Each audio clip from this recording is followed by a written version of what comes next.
nous recevons depuis le 3 décembre une délégation de femmes congolaises. C'est le comité provincial des femmes du Sud Kivu qui se sont réunies au service des femmes et de la population locale. Donc pendant 2 jours, nous allons établir avec les représentants du programme Insolidum, qui est une fondation qui œuvre pour le déploiement de filières éco-industrielles en Afrique. Et actuellement, elle recherche avant tout à combler des besoins essentiels, à savoir la création de logements sociaux pour la population locale, mais également un centre commercial pour elles et un centre d'entrepôt pour leurs marchandises. Donc dans le cadre de ce déploiement de programme, nous avons la chance et la joie de signer un partenariat avec le comité provincial des femmes entrepreneurs du Sud Kivu, en RDC. Et en fait, avec ces femmes, on est en train de voir et de les accompagner pour qu'elles-mêmes, effectivement, développent leurs projets de filières. Donc on est en train de s'entendre sur les filières prioritaires pour ces femmes. Ces femmes qui s'organisent, effectivement, sont des femmes entrepreneurs. Où on sait qu'en Afrique, la femme a vraiment une place majeure et aussi en économie. Donc on est en train de pousser des projets sur le centre logistique des femmes entrepreneurs du Sud Kivu. Et elles auront l'occasion de vous dire en quoi c'est innovant. Voilà. Donc le cabinet Lazareff Lebars qui accueille aujourd'hui cette délégation, mais également Insolidum, s'inscrit également dans son, on va dire, activité principale, c'est-à-dire le soutien des projets de déploiement pour l'Afrique. Voilà, donc nous allons recevoir cette délégation dans quelques minutes.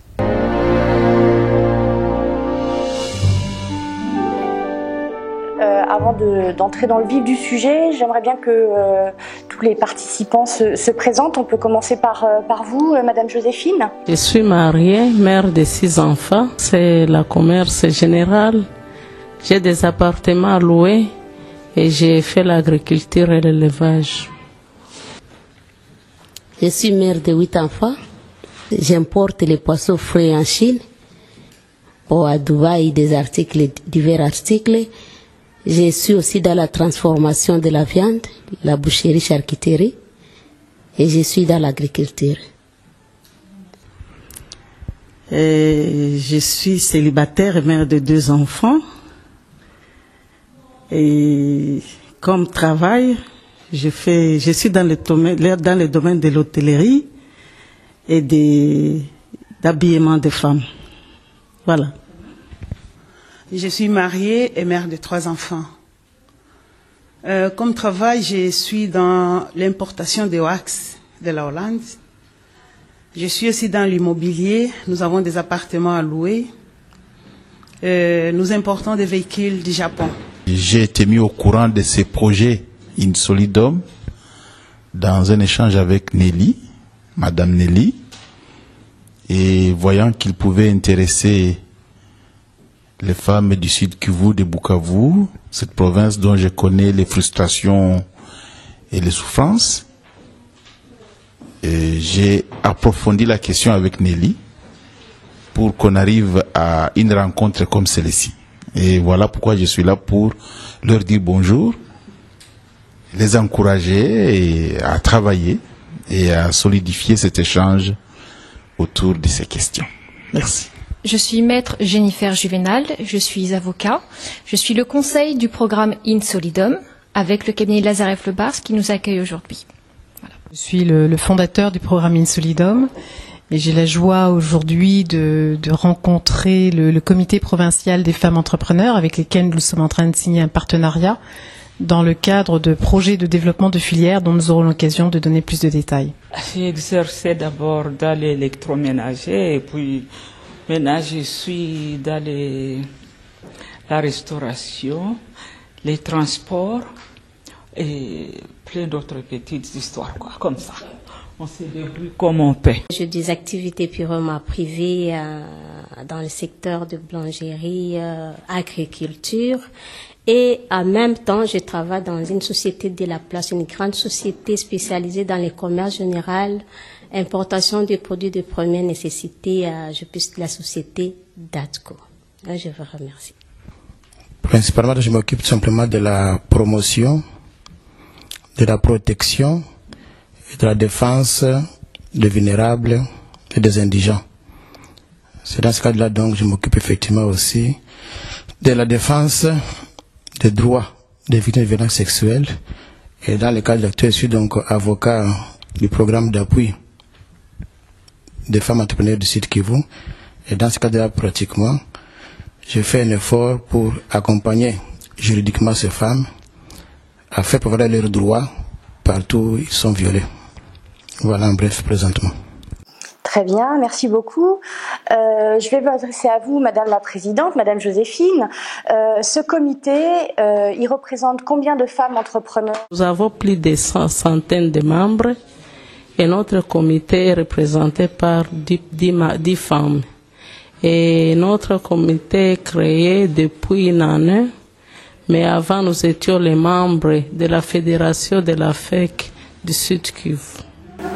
Et quel est le but? Pourquoi vous êtes regroupés au sein de ce comité? Nous sommes regroupés, c'est pour agrandir les activités des femmes entrepreneurs du Sud Kivu. Et donc là, aujourd'hui, vous êtes une centaine de membres au bout d'un an. Vous avez quelle ambition de croissance de cette société? On y reviendra tout à l'heure. Oui, j'ai dit ceci, c'était pour agrandir leurs activités et pour soulever les autres qui sont là-bas puissent monter et pour voir ce qui se trouve derrière eux. C'est ça notre ambition. D'accord. Donc, au-delà de ça, donc vous auriez pu monter cette structure sous forme associative. Vous avez fait le choix de créer une société. Pourquoi? Nous avons créé une société pour nous les femmes, parce que nous voyons que c'est les femmes qui ont l'économie de notre province en main. Les femmes peuvent faire tout pour qu'ils puissent gagner et héberger ses enfants. Ils ne choisissent pas le travail, même s'il s'agit de construire une maison, d'être un maçon, une aide-maçon. Elle peut le faire pour qu'ils puissent gagner un sou, pour faire étudier et manger dans sa famille. C'est pour cela que nous sommes mis ensemble pour qu'on puisse créer cette association-là. Très bien. Et donc j'ai entendu plein de projets, un centre logistique, du microcrédit. Concrètement, quels sont les projets que vous souhaitez mettre en œuvre au sein de votre territoire? Oui, nous voulons mettre 3 projets. Il y a les microfinances et nous voulons faire des maisons sociales et aussi les centres commerciaux. C'est 3 projets en fait. Peut-être que Madame Alphonsine, vous souhaitez nous en dire un petit peu plus sur ces projets?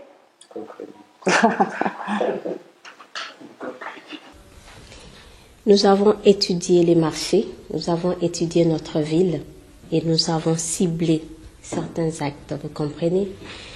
Nous avons vu que pour le moment, si on pensait à faire quelque chose de nouveau, quelque chose de différent, vous comprenez, ça pourrait aider les femmes à être plus visibles dans la ville de Bukavu. Et c'est dans ce sens-là que nous avons choisi 3 projets. Il y a les centres logistiques des femmes entrepreneurs du Sud Kivu, c'est comme le premier projet, construction.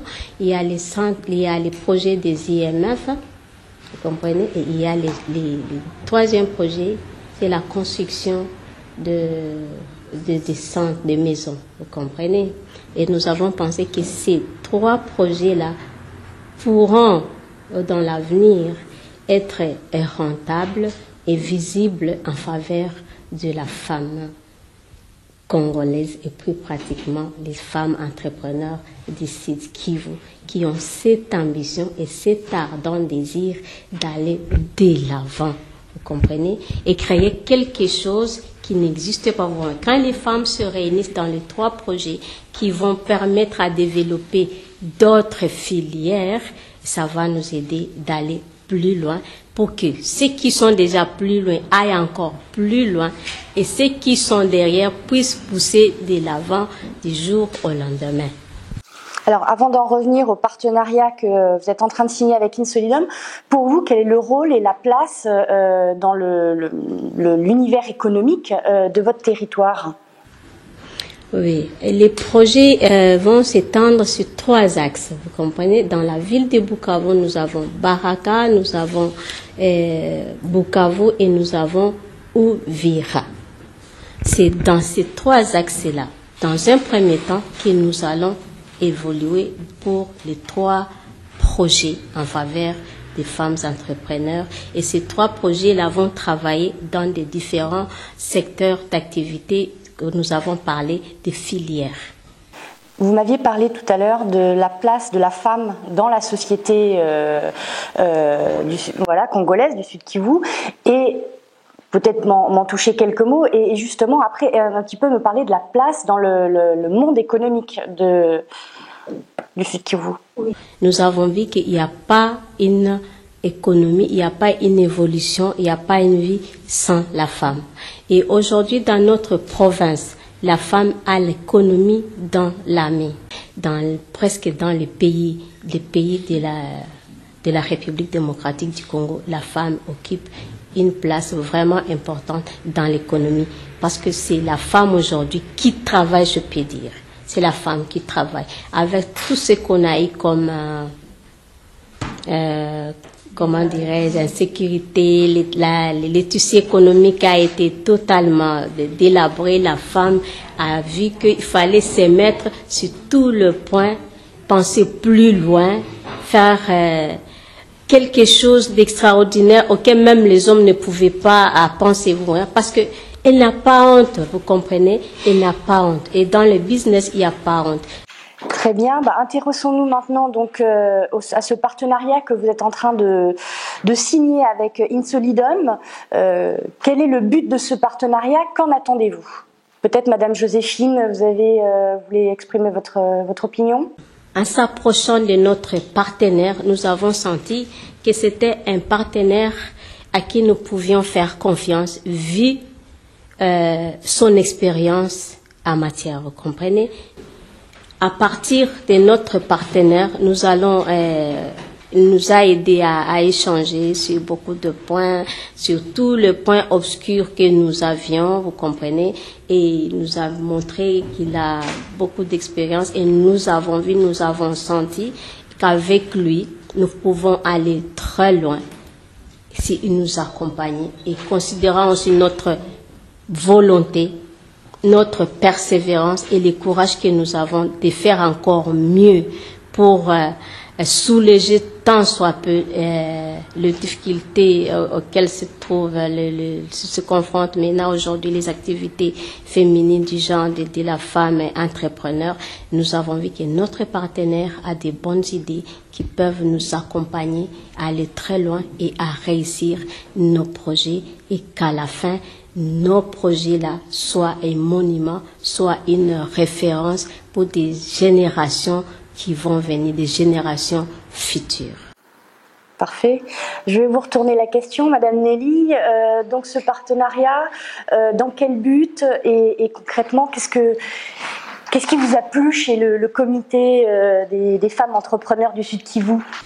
Bien en fait, ce qui nous a plu, ce sont d'abord des femmes dynamiques, des femmes qui en veulent, des femmes qui ont dépassé, je vais dire, tout ce qu'on peut entendre sur les aspects de guerre où on pourrait croire qu'elles sont complètement affaiblies. Et on le sentait, et on le voit, et on le vit. Ce sont des femmes qui ont vraiment, Madame Alphonsine, Madame la Présidente et toutes les autres qui ne parlent pas. Néanmoins, ce sont des femmes qui ont vraiment envie d'avancer. Et ce qui est important pour nous, ce sont des femmes qui avancent pas seulement pour elles, Madame Alphonsine l'a dit, c'est pour aussi les générations futures. C'est la raison pour laquelle nous aimons aussi beaucoup nous travailler avec des femmes, parce que avant tout, quand elles sont sur des projets, c'est pas seulement pour elles, mais c'est aussi pour leurs enfants, les petits-enfants. Et ça, c'est important. On est vraiment dans un aspect de durabilité. Donc, point important. Autre point important, je vois que la leçon a bien été retenue, c'est sur l'aspect rentabilité. On n'est pas, même si on parle de l'Afrique, on n'est pas sur des projets humanitaires. On est vraiment là pour contribuer à créer, à développer des entreprises, des PME qui sont rentables. Parce que quand elles sont rentables, ça veut dire qu'elles créent des emplois, ça veut dire qu'elles payent des salaires, et donc c'est toute une économie, toute une dynamique qui est différente. Donc on n'a pas de complexe par rapport à ça. C'est vraiment d'aider les entreprises que ces femmes dirigent des entreprises qui vont dégager du bénéfice, parce que si elles dégagent du bénéfice, ça veut dire que c'est un signe d'autonomie, en tout cas, dans leur développement. Et puis, que dire de plus par rapport à Insolidum? Bien sûr, on s'adresse à différents pays, mais avec le comité provincial des femmes entrepreneurs, notre apport est aussi de leur montrer ce qui se passe ailleurs, parce que on a beaucoup d'ambition, et pour nous et pour elles, on souhaite, il y a des mots qui ont été déjà dits, d'aller plus loin. C'est pas juste une micro-entreprise et micro-développement, même si bien sûr on intègre les femmes les plus démunies avec des structures d'accompagnement de microfinance, mais on a eu des grandes discussions sur les développements en filière.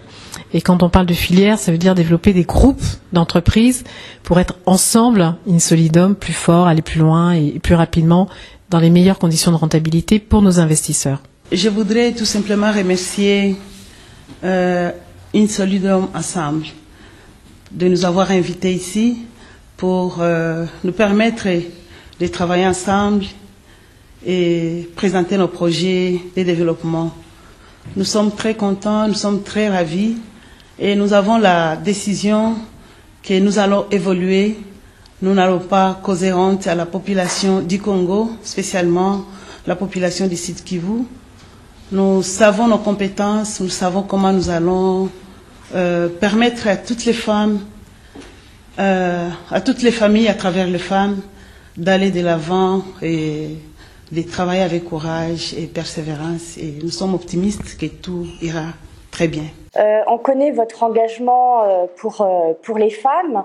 Et vous pouvez nous parler un petit peu de vos engagements, justement? J'ai pu, en tant qu'ancien bâtonnier de l'Ordre des avocats du Sud Kivu, mettre sur place ce que nous appelons un bureau de consultation gratuite.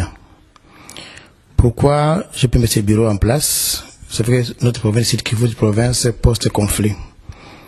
Le défi économique est délabré et c'est la pauvreté qui en est le dernier mot que je peux m'exprimer ainsi. Ce qui fait que beaucoup de gens n'ont pas de moyens d'avoir accès à la justice. Ils n'ont pas de moyens pour payer les honoraires d'un avocat. Alors, ce bureau de consultation gratuite a pour rôle de pouvoir recueillir des doléances de tout celui qui se sent lésé dans ses droits. Nous les accueillons donc tous les lundis, vendredis lundi, mercredi et vendredi. Ils passent, on leur donne des conseils. Et si les dossiers nécessitent que le dossier aille au tribunal, on leur donne un avocat pour qu'ils puissent aller donc défendre leur cause. Alors, le gros maintenant dossiers que nous avons effectivement sont des dossiers des victimes de violences sexuelles. Ce sont des jeunes filles, des jeunes femmes pauvres, qui n'ont pas le moyen d'avoir un avocat, qui viennent vers nous. Nous aussi, maintenant, en tant qu'avocats, on n'a pas de moyens pour le défendre tout, parce qu'effectivement, l'avocat n'est vu que de ses honoraires. Et lorsqu'il n'y a pas d'honoraires, qu'est-ce que l'avocat va faire? Avec ces bureaux-là, qu'est-ce que nous faisons? On fait vraiment le bénévolat, le volontariat. On les accueille, on les défend bénévolement, en désignant les avocats d'office. Ce qui fait que nous avons maintenant un grand problème aujourd'hui, parce que chez nous au Congo, l'aide juridictionnelle n'est pas organisée. C'est pas comme ici en France, où les indigents quand même ont droit à un défenseur, qu'on appelle défenseur prodéo. Nous, chez nous donc, c'est nous les avocats qui supportons même les frais de ces indigents-là. À un moment, j'étais un peu dépassé par ce travail-là. Pourquoi j'ai pu donc faire recours au barreau de Paris. Et avec le bâtonnier donc Olivier Sur, le 6 juin 2014, on a pu conclure donc une convention de coopération judiciaire avec le barreau de Paris. Le but en fait, c'est de nous aider, voir si on peut arriver à mettre sur place une aide judiciaire adéquate pour qu'on puisse voir dans quelle mesure on peut aider ces indigents-là. Et dans ce cadre-là, effectivement, le barreau de Paris était engagé à nous soutenir pour la défense des droits des victimes de violences sexuelles. Nous avons des procès emblématiques que nous avons chez nous, donc on peut les soumettre au barreau de Paris, et avec le bâtonnier d'ici, on peut désigner un avocat d'ici qui doit descendre chez nous à Bukavu, avec un avocat d'accueil sur place, et on défend donc le cas des indigents. Voilà ce que nous faisons, comme l'a souligné beaucoup d'entre nous, avec ce qu'on a connu comme des guerres à répétition chez nous, les tissus délabrés. Il est arrivé donc à ce que, au niveau donc de la province de Sud Kivu, même d'ailleurs au niveau de l'ADC en général, à ce que maintenant, beaucoup d'hommes, beaucoup de maris n'ont pas de travail. Et les pays qui ont de travail, en moyenne, ne gagnent pas même pas au-delà de 50 € par mois. Et même pour ces 50 € par mois, beaucoup d'entre eux aussi font maintenant de 5-6 mois impayés. Maintenant, qui va gérer le foyer? Cela maintenant, la femme joue le rôle de pilier du foyer à ce moment-là. Elle débrouille par-ci par-là pour faire des petits commerces, pour nourrir non seulement donc le foyer et les enfants, payer de quoi vivre, payer de quoi nourrir les enfants. C'est que donc un problème, ce qui fait qu'à ce stade-là aussi, cette femme-là qui se débrouille, qui a ce dynamisme-là économique, comme l'a si bien dit M. Lavé, est là, c'est de pouvoir travailler, mais où est-ce qu'elle va être toquée pour avoir accès à un petit crédit, pour évoluer? Elle est bloquée, elle ne sait pas avancer, alors qu'elle a ce bon de pouvoir servir sur le plan économique.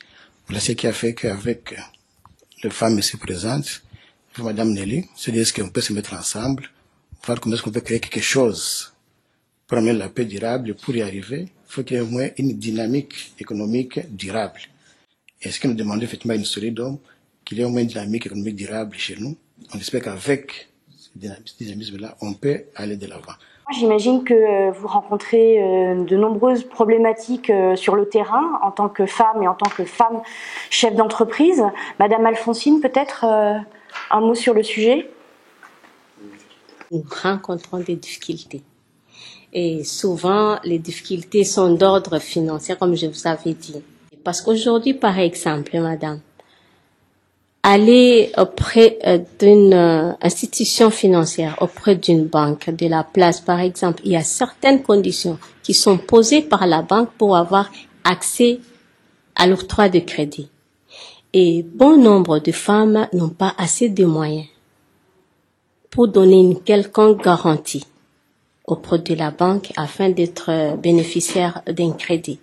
Mais nous avons pensé qu'avec les IMF qui vont soulager tant soit peu les difficultés de la femme, parce que ces femmes-là qui vont travailler par groupe dans des différents secteurs, d'activité sous forme de filières, ces projets des IMF pourront vraiment les aider à être épargnés des taux d'intérêt très élevés qu'impose la banque avant d'être bénéficiaire de crédit.